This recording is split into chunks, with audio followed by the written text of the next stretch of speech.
Хотын утааг бууруулах бас нэгэн чухал зүйл нь иргэд халаалтай цахилгаанаар шийдэх асуудал юм а.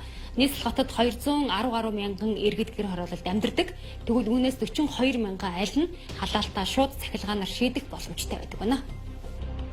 2017 оноос эхлэн нийслэлийн утааг бууруулах зорилгоор гэр хорооллын айл өрхүүдэд 4 кВт-ийн чадалтай цахилгаан халаагаараар халаалтай шийдэх боломжийг бүрдүүлэх ажлыг эхлүүлжээ.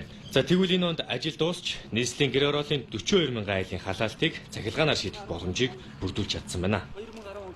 Улаанбаатар хотын гэр хорооллын бүсэд байж байгаа айл өрхүүдийг 4 кВт-ийн цахилгаан халаагаар залгах боломжийг бүрдүүлнэ гэдэг. За энэ ажлын хүрээнд бол нийтдээ 42 мянга Улаанбаатар хотод 4 кВт-ийн цахилгаан халаагаар залгах боломжийг бүрдүүлэх ажлыг 2017 оноос эхсүүлээд одоо хийгээд дууссан байж байна. За энэ хүрээнд бол нийслэлийн 5 дүүрэг хамрагдж байгаа. За Баянгол дүүрэг нийт 8254 айл байж байна.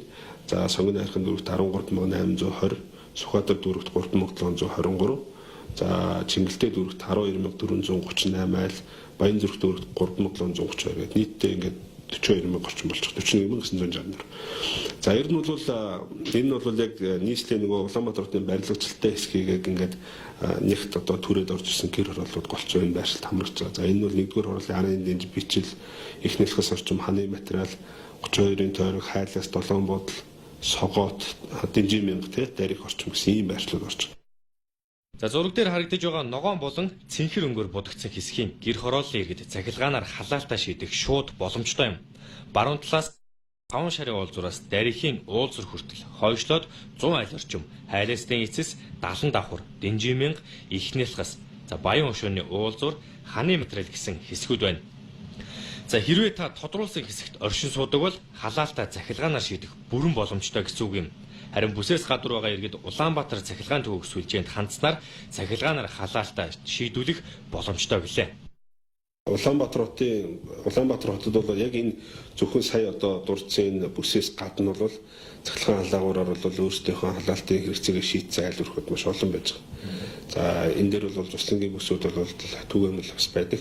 За энэ бид нар бол яаж нөхөр тэр техникийн боломж байх юм бол түгээх дамжуул түгээх сүлжээнийх нь одоо тэр айлд тухайн хэмжээний чадлыг залгах боломж байвал саадаг болгож байгаа.